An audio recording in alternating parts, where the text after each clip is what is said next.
guys? Your boy RedpillCanuck back again for another YouTube video.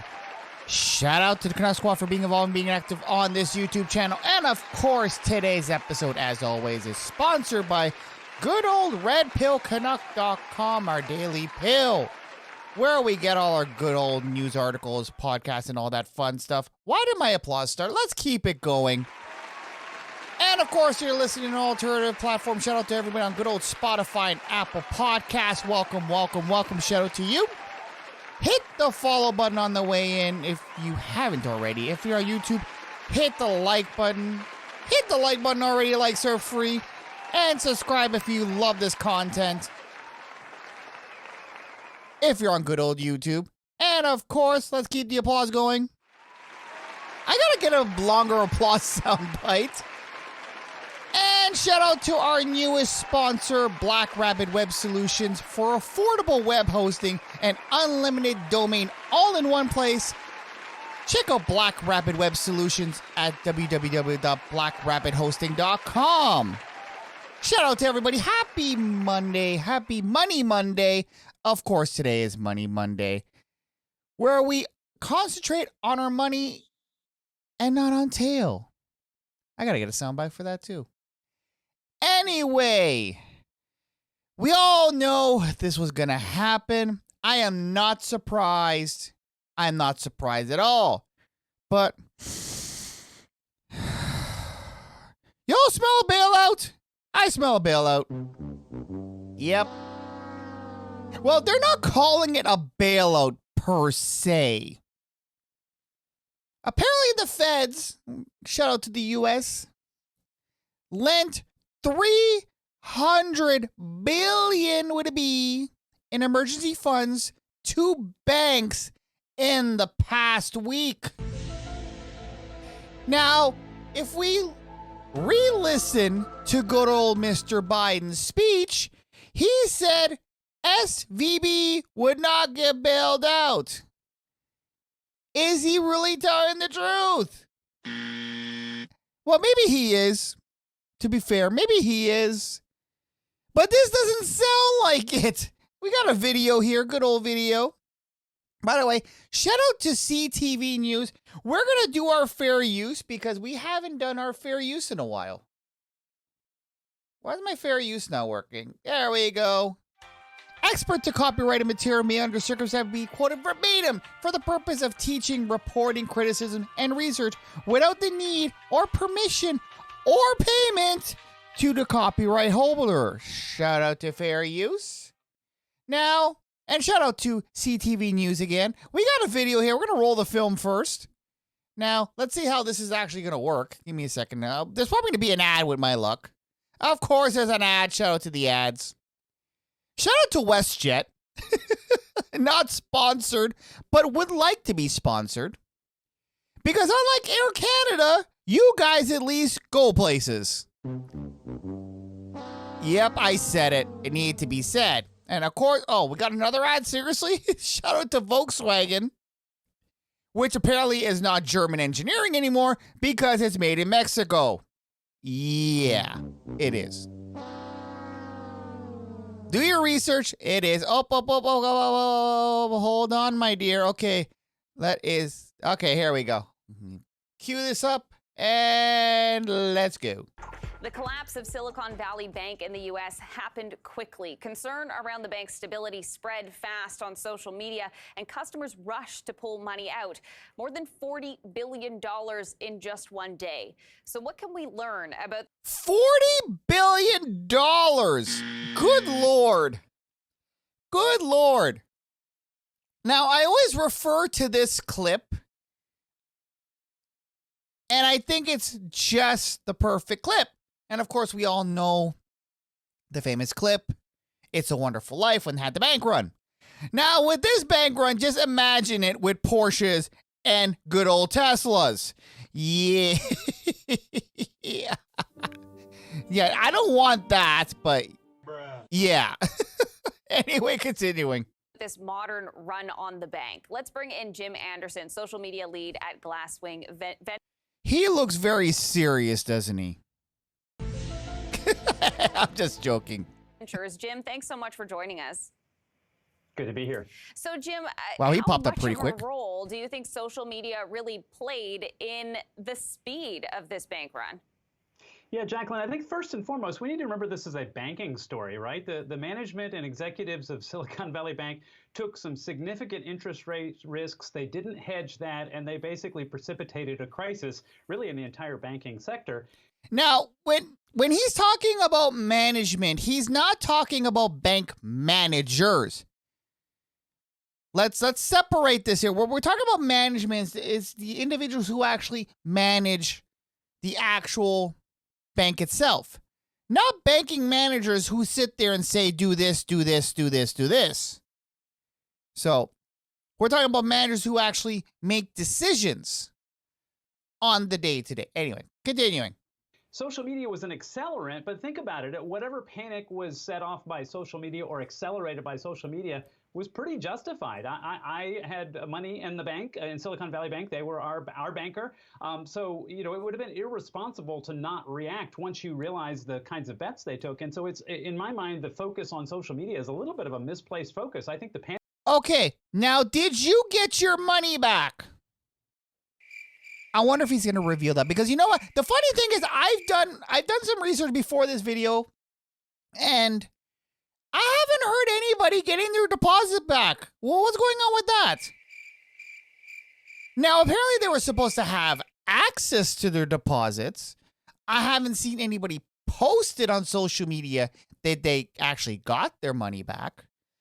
And to be realistic, if they allowed people to go in and get their deposits, don't you think they would pull it all out? And then what they tried to avoid on the so-called bank run, don't you think it would actually bring everything down to zero? So even if they allowed you access to your money, they probably would only give you a certain amount. Like, say if you have, I don't know, say if you have $100,000 in there, you're only allowed to take out maybe $5,000. This is all alleged. I'm not sure how it works. But to this day, I haven't really heard anybody getting their money back. Interesting, isn't it? But anyway, continuing. Panic in that particular case was justified, given the decisions they were making, and social media just accelerated it. Do you think social media in this, age of digital banking can be sort of an equalizer? Because otherwise, if you think of a traditional run on the bank, you'd have to have seen the lineup outside the bank to know that you should be getting in it. So do you think that this maybe levels the playing field a little bit for people? In some ways, it does. The phrase democratization is, I think, a bit overused. But in this particular instance, you're exactly right. How were you going to know there was a run on the bank if you didn't find out about it on Twitter? Yeah, but the thing is, to be fair, if you see this on, like, who really watches social media that religiously? Now, a lot of times, and if you're really smart about it, a lot of people would really post a tweet after they got their money out. They're not going to play fair in regard. Listen, no one, I don't care what anybody says, no one plays fair when it comes to money. Money is the catalyst to very, very dirty reindeer games. Yes, I called it that. Yes, I call it reindeer games. Money is always the catalyst. Like they say that money is the root to all evil. Technically it is, because no one's going crazy over chocolate or, I don't know, think of any of your favorite things. It always has to do with money. Now, someone's not going to post up, "Hey guys, let's go. Let's go get our money. There's going to be a bank run, y'all. Let's all go and get our money." No, they're going to report it after the fact when they got their funds out and they made sure their nest is feathered nicely and they're in the clear. That's when they're going to report it. So, but you know what? Honestly, yes, it is true. Social media does play a huge impact in regards to giving people the heads up if there's going to be a bank run. But the people reporting it will probably tweet after they get their money out. Let's be realistic here, guys. No one's going to be fair and say, hey, let's all go at the same time and play on a level playing field. But anyway, continuing. Now, there are definitely some negative effects, side effects of that, because there are situations you can imagine, and we've had them historically, where panics set in that weren't really grounded in reality. It was just the contagion that took over. And I don't think any of us want to see a world where whatever we see on Twitter causes panicked behavior, and then it just accelerates and runs away from there. But I do think it's important to distinguish between. That's actually a very good point. Like, if somebody really wanted to be a dick about it, and I don't know, say they have a vendetta against a certain branch. Say if they went to, for example, say if they went to Scotiabank, for instance. Or let's go with TD, because TD, no, I said TD, not titty. Anyway, but let's use TD as an example because I believe they have some branch. I know TD Waterhouse is in the U.S., but I think I'm not sure if they have any bank branches, but let's use TD, for instance. Imagine somebody went in there to get a loan and they weren't given the loan. If they really wanted to be a dick about it, they could easily go and say, hey, this bank has no money, and then cause panic. That's what he's trying to say. You don't want to cause a panic and have people just lose their damn minds, and who knows if the threat's even there. Continuing. Between legitimate panic and concern and then the sort of unjustified concern. How we tease those two things apart, I think, is a really interesting question. Yeah, it is interesting because when we think about social media influencers, you might think about the Kim Kardashians of the world or whatnot, but in... Good Lord, look at all these people, man. Wow. This is sad. This is actually really sad. Anyway, continuing. In this case, it was people in the venture capital world, big names like Peter Thiel, that got the word out there, which really, it's an interesting. And I guarantee this. So I don't even know who Peter Thiel is. To be honest, I have no idea who that person is. But I guarantee he must have got his money out first before anybody else did. Dynamic or an interesting reminder, really, Jim, just how powerful some voices can be and what you have to be thinking about when you're posting on social media. Yeah, without a doubt. I mean, you've got the Peter Thiels and other notable venture capitalists, and there's been a lot of criticism, we'll just say of venture capital more broadly, about, hey, why did you accelerate this panic? Why did you, say that to your portfolio companies? Well, I think the answer is pretty obvious because SVB had made a bunch of bad bets and your money isn't safe there. So, but you're right. The Peter Thiels of the world and the other VCs that have notable audiences, they do have outsized impact. And I think anybody who has a sizable audience on social media or any other platform should feel a sense of obligation to be responsible about that. And, again, they're going to feather their own nest before they be the nice guy. Let's be real, guys. Anyway, I'm done with this video. This is quite a long video. I'm done with this video. But we get the gist of it. We got the gist of it. Now, let's get into the article. Washington cash short banks have borrowed about $300 billion from the Federal Reserve in the past week, the central bank announced on Thursday. Nearly half the money, which is $143 billion, went to holding companies for two major banks that failed over the past week. Silicon Valley Bank and Signature Bank, triggering a widespread alarm in financial markets.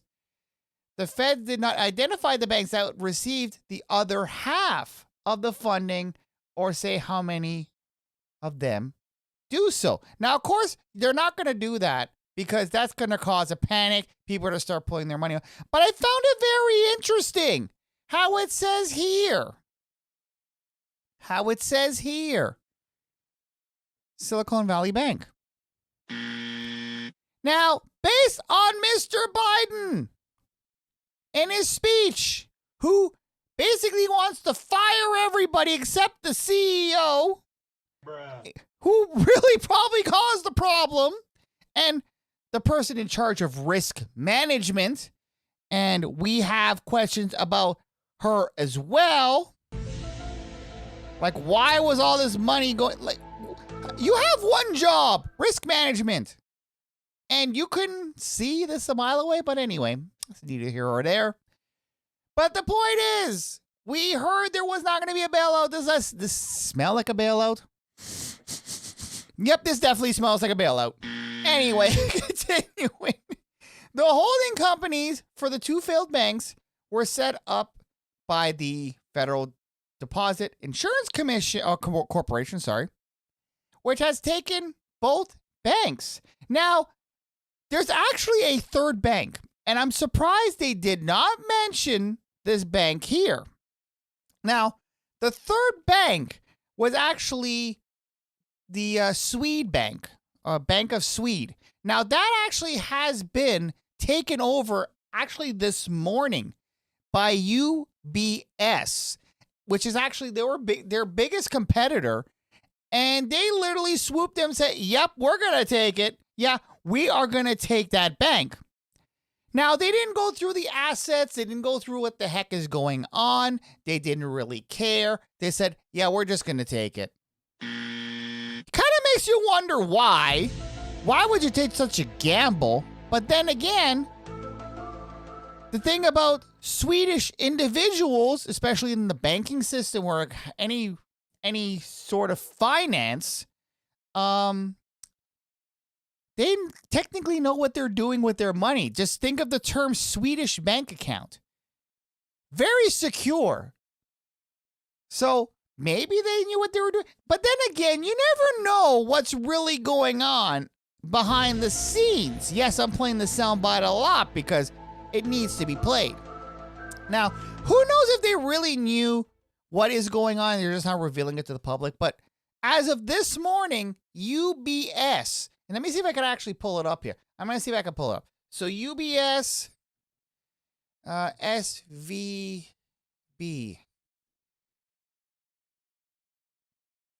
Now, where is it? There you go. See? Actually, this was actually as of 22 hours ago. So Credit Swede. Sorry, I actually called it something else. Credit Swede. No, thanks. Credit Swede to be bought by UBS following record low shares. So this actually went through as of this morning. And again, they're going to go through all the paperwork and all the documents and everything in order to see what really happened. And of course, they're not going to reveal it to you guys because it's privileged information. But of course, they're going to fix what's going on. And I don't know if this is going to technically be a monopoly at this point. I'm not sure how many banks they do have in Sweden. I just know that their chocolate is good. Anyway, so continue with the article. Okay, we're gonna go back here again. So the holding companies for the two failed banks were set up by Federal Deposit Insurance Corporation, which has taken control of both banks. The money they borrowed is used to pay their uninsured depositors. So apparently they had insurance, I guess. I'm not really sure. Which I find quite interesting. Because me personally, with my account, I didn't know that you could actually have insurance on it. But anyway. So uninsured depositors with bonds owned by both banks posted as collateral. The FDIC has guaranteed the repayment of the loans, the Fed said. The figures provide the first glimpse of the scale of the Fed's assistance to the financial sector after two banks collapsed this weekend. Now, I'm surprised they're not talking about the other bank. Now, maybe because it got bailed out, or got bought out, I'm not sure. But it technically was three banks. I don't know why they're saying two, but anyway. The rest of the money was borrowed by banks seeking to raise cash, likely, at least in part, to pay off depositors who try to withdraw their money. Many mega banks, such as Bank of America, have reported receiving inflow of funds from smaller banks since the bank's failure this weekend. So it looks like Bank of America is getting a payday. But then again, though, like, seriously, how do you know that Bank of America maybe it could be next? You never know. Like, again, I know that SVB made crappy decisions. Like, their decision-making procedures were horrible. But technically, all banks kind of follow a similar formula. Now, that being said, how do you know that your bank can't be next? You just never know. Now, I'm not trying to, post doom and gloom, or I'm not trying to cause a panic, because of course I'm not a financial advisor. Should I put my disclaimer? No, I'm not going to put it up. Now, the only thing I'm actually advising, like me personally, but not as a financial advisor, as a normal citizen, is just be smart about your money. Don't put all your eggs in one basket. Like, it's always good to have a separate account. Like, for instance, say if there's an outage at one bank. It's always good to have a backup just in case. Now, I'm not saying put all your money in both of them, but, it's good to kind of separate, so that way, just in case one goes down, at least you have access to another. That's what I'm trying to say. But anyway, continuing. An additional $153 billion in borrowing from the Fed over the past week came through a long-standing program called the discount window. It amounted a record level of the program. Banks can borrow from the discount window up to 90 days. Typically, a given week, only about $4 billion to $5 billion is borrowed from this program. Now, I never heard about this. This is new to me. How much we got? Okay, we don't have that much left here.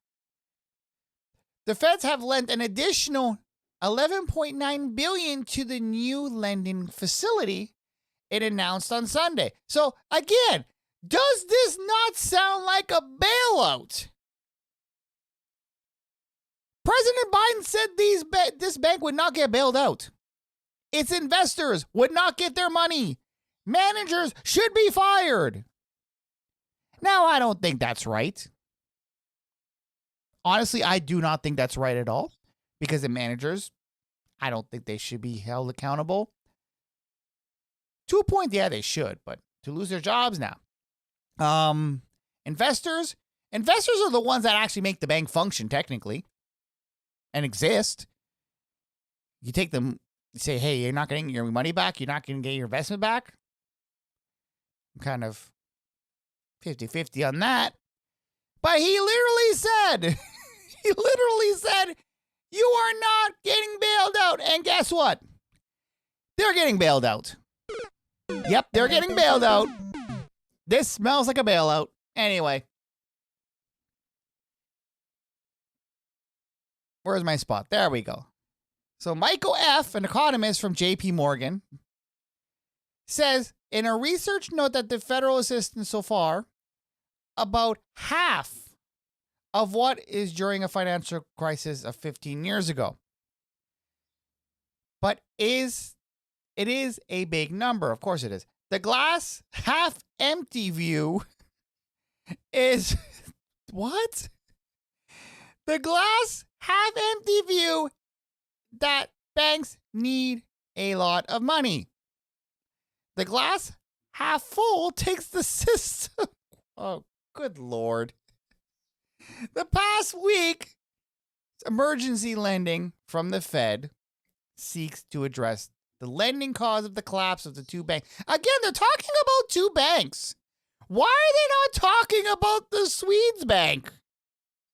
Anyway. Oh boy, we are living in interesting times. But you know what? Again, I'm not surprised. This was coming.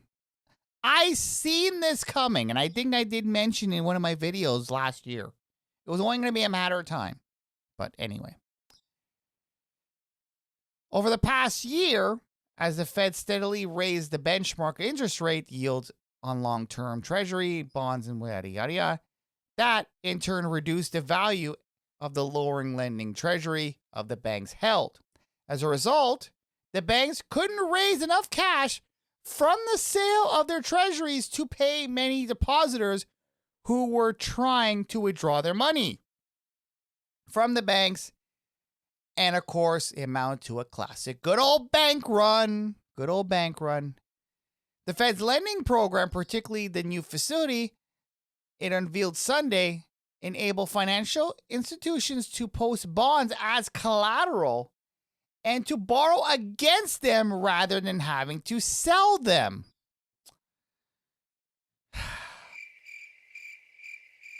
You know this is only going to be a short-term fix. This is only a Band-Aid, really. This is not going to fix the problem.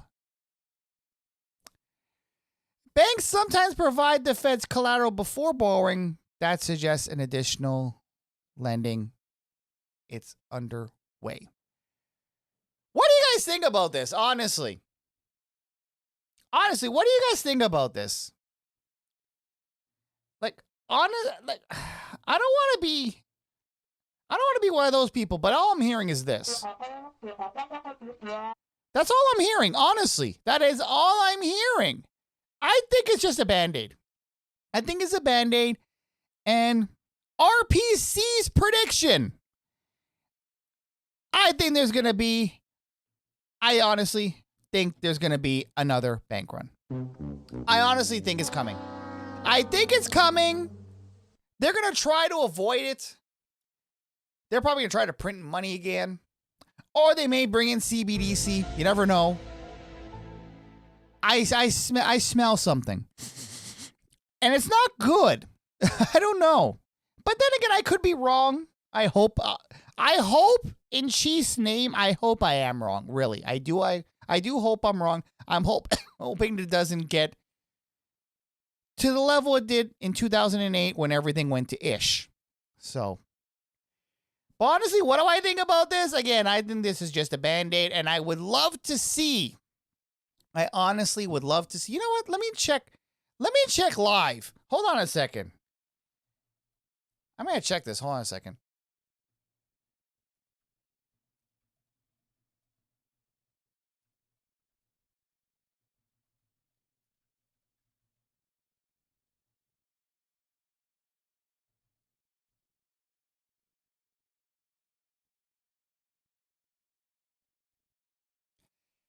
Now, I'm trying to see if anybody actually posted that they got their money back or even got access to some of their money.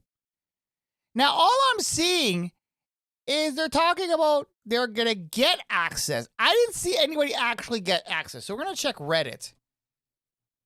Because I'm very curious. Because last time I checked,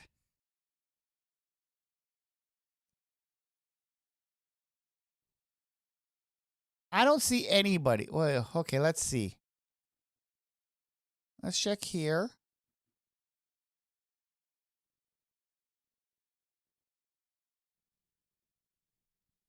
Wow. Wow. Somebody actually posted this topic 8 days ago. What is going on with Silicon Valley Bank? And apparently this guy's post was removed.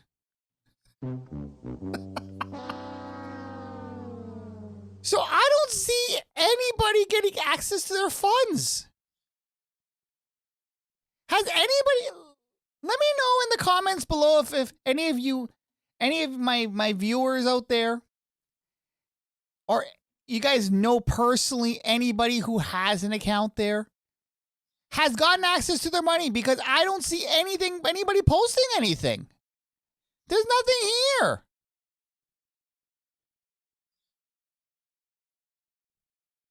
I don't see nothing.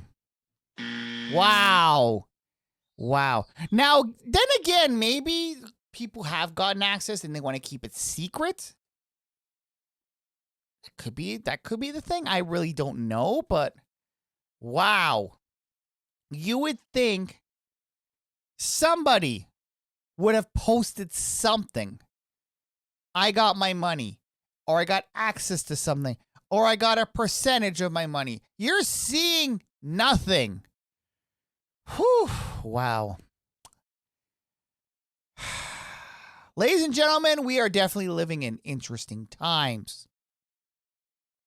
Well, again, I hope this is this ends up getting sorted out where people don't lose their shirts and does get access to their hard-earned money. I really do hope that.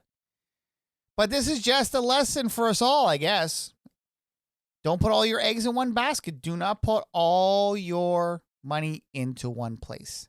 Have different avenues, have different baskets. So if one basket can't access the basket, at least you got another basket.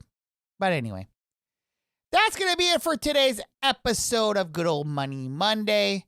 Shout out to RedpillCanuck.com, our daily pill, where we have all our news articles, podcasts, and all that fun stuff. And of course, we have our previous Money Monday episodes here for your viewing pleasure. So if you're missing out, you can binge watch it. I like binge watching. But anyway. And of course, shout out to our latest addition to our Red Pill Canuck family, Black Rapid Web Solutions. If you're looking to start a website, which I suggest you do, I think everybody should have a website, leave a mark on the web. And with Black Rapid Web Solutions, you have unlimited hosting and domain creation all in one place. Check out blackrapidhosting.com. Shout out to everybody on good old Spotify and Apple Podcasts. Thanks for listening. Hit the follow button if you haven't already. And if you're on YouTube, hit the like button on the way out. And subscribe if you haven't already, if you love this content. And if you find this entertaining and informative. That's what we do here. We try to inform and entertain. Anyway, that's going to be it for this week. I will catch you guys in the next one. Did I just say that wrong? Yeah, buzzer for me. I will catch you guys in the next one. There we go. Later. Thanks for watching. Make sure you smash that like button. And to check out our more recent uploads, check here on the top left. And to check out our playlist, check here on the top right. And make sure you hit that subscribe button down below. And also check out our Quick Hits channel, which is also located down below for our more bite-sizable content. I'll see you guys in the next one.